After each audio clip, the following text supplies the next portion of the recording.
Sa Senate hearing kanina, nabanggit ni Senator Tulfo yung tungkol sa kinasasangkutan allegedly na investment scam ng magpartner na sina Yexel Sebastian at Mikey Agustin.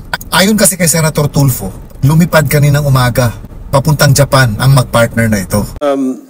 Meron lang po ko ilan mga inquiries which I will direct to the immigration and NBI. Nung Friday po, na i-on air sa programa ko sa Wanted sa radyo, itong magkasintahan, sikat po ito, si Mikey Agustin and Yexel Sebastian. Daan-daan libong milyong piso na, hundreds of millions of pesos na po ang na-scam nila, investment scam. And baka abutin nga po sa billions of pesos na. Na-announce ko na po ito sa radio ko, and then before sa radio ko, kumalat ito sa social media. Kanina po, meron akong kakilala na kasabay niya sa aeroplano itong dalawang magkasintahan, sakay po ng Cebu Pacific, going to Nagoya, Japan. Hindi ko alam kung ito'y tumatakas na or baka pupunta dun sa Nagoya para mag-recruit na naman ng mga investors.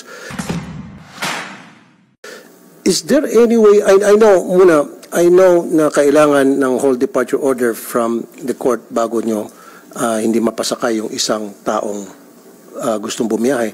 Pero is there any way na mapigilan, I don't know, it's up to you sa immigration, gayon meron naman palang balita na kalat na ito ay marami na na-scam at inireklamo na sa NBI. Attorney Commissioner, go ahead, please. Commissioner. Good morning, Mr. Chair, Senator Tulfo. With the permission of the Secretary. Indeed, our records show that Mikey Trixia Agustin and Bixel Sebastian left for Nagoya this morning at 7 o'clock.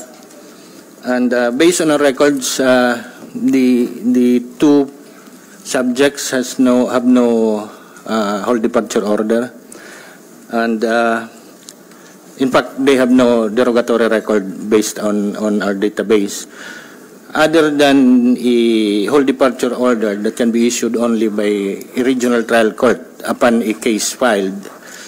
The Department of Justice can also issue an immigration lookout bulletin, but there must be a complaint already filed with the prosecutor's office, or a precautionary hold order can be issued also by the court upon filing of the criminal complaint with the prosecutor's office.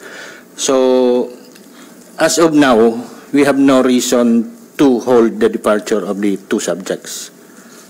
Okay, ito siguro tanong ko kay Secretary Remulla, kasi many years ago, I know na yung Secretary ng DOJ pwede mag-issue ng whole departure order, if I'm not mistaken, Secretary Remulla, upon the recommendation of the NBI dahil meron ng case na i-file against kung sino man yung mga tao na i-file po sa kanila. Sir, ang pwede lang ho namin gawin ay lookout bulletin lang po. Nagkaroon po ng kaso ito nung araw, nung panahon ni Secretary De Lima. At dumating po ito sa Korte Suprema. At hanggang lookout bulletin lang po ang aming pwedeng gawin. Kasi yung right to travel po yung ating tinitingnan. Ngunit kung gagawa po tayo ng batas na magkakaroon po tayo ng ibang pagsusuri sa mga taong may kaso o dapat kasuhan, maaari po nating panghawakan pa yung mga tao. Pero sa ngayon po, kailangan igalang po natin yung right to travel na sa saligang batas. Tama po. Kanina kausap ko nga po yung legis group ko para pag-aralan yung possibility na kapag halimbawa putok na sa social media, putok na sa buong bansa na ito'y marami na naloko, siguro payagan yung Secretary ng DOJ na magpalabas ng whole departure order kasi yung pagsampa ng kaso sa piskal, mahabang proseso yan, Mr. Chair, and then iraraffle pa yung papunta sa judge, makakatakas na nga yung manluloko. Well, walang nakakaalam kung ano ang dahilan kung bakit biglang bumiyahe ang magpartner na ito sa gitna ng kontrobersya na kinasasakutan nila ngayon. Unfortunately, dahil wala pang reklamo na naisampa laban sa kanila, malaya pa rin silang makapagbiyahe dahil nasa konstitusyon natin na walang pwedeng pumigil kanino man dahil lahat tayo ay may right to travel. Not unless kung may kasong naisampa laban sa atin. Doon pa lang pwedeng maglabas ng hold departure order ang korte para bawalan magbiyahe yung mga inaakusahan. Pero dito sa magpartner na Yexel at Mikey, wala pa kasing reklamo. So hindi pa silang pwedeng pigilan sa pamamagitan ng hold departure order. Ayon nga kay Justice Secretary Remulla, lookout bulletin lang daw ang pwede nilang gawin. So wala ring saysay kung lookout bulletin lang ang maipalabas dito sa magpartner na inireklamo. Kumbaga, pwede pa rin silang bumiyahe hanggat wala pang reklamong naisampa laban sa kanila. Ang mga investors nilang mag-asawa, ang inaantay nila ay paliwanag mula kina Yexel at Mikey na hanggang sa ngayon ay hindi pa nila ginagawa. Hindi rin natin may aalis yung mga magdududa na baka tatakas nga itong magpartner. Dahil meron nga tayong kasabihan na flight is an indication of guilt. Pero let's give them the benefit of the doubt na baka nga magpapalamig lang at kailangan lang nilang magbakasyon ng ilang araw. Pero hindi talaga maiiwasan na pagdududahan na baka nga tatakas na sila. Kasi kung iisipin din natin kung talagang wala silang kasalanan at biktima lang din sila, siguro kung ako sa kanila, ang pinakamagandang gagawin ko ay makipagtulungan ako doon sa mga investors na nagrereklamo at tulungan sila at makiisa sa kanila na ireklamo itong sinasabi niyang may-ari ng HP Horizon na si Hector Pantoliana. At least kapag ginawa nila ito, kahit papano gagaan yung loob ng mga investors at maniniwala na biktima nga rin itong magpartner na sina Yexel at Mikey. Pero kung mananatiling tikom ang bibig nila, lalong lalakas yung pagdududa sa kanila. Pwedeng napatahimik sila o pinatatahimik sila dahil may banta sa buhay nila. Dahil bali-balita nga na masyadong makapangyarihan at maimpluwensya itong si Hector Pantoliana. Or pwede rin, nasangkot na talaga sila sa pang-i-scam dito sa mga investors. Kasi kung talagang biktima rin sila ni Hector, dapat sila yung nangunguna para ireklamo itong si Hector. Sa pananahimik kasi nila, naiisip siyempre ng mga investors na malamang alam nitong magpartner na scam yung investment scheme. Pero patuloy pa rin silang nag-recruit at nakinabang sila dito. Marami kasing paraan para patunayan nila na biktima sila. Katulad halimbawa, yung pagtanggap nila ng cash sa mga investors at yung mga perang pumapasok sa mismong bank account ni Mikey. Kung halimbawa, ang kapalit nito ay yung sinasabi nilang certificate of loan at yun ang panghahawakan ng mga investors bilang patunay na nagbigay sila ng kanilang mga pera para i-invest. Sa part ng magpartner na Yexel at Mikey, siguro naman meron din silang mga katibayan galing mismo dito sa kumpanyang HP Horizon. Every time na nire-remit nila yung mga perang natanggap nila, katulad halimbawa ng mga resibo galing mismo sa HP Horizon, kung talagang niremit nila yung mga pera, o di kaya yung mga certificate of loans ay magkakaroon man lang ng stamp na kung saan pwedeng makita doon na na-receive ito ng HP Horizon bilang patunay na nai-remit nga yung mga pera ng mga investors doon mismo sa head office ng HP Horizon. Kasi malalaking amounts ito.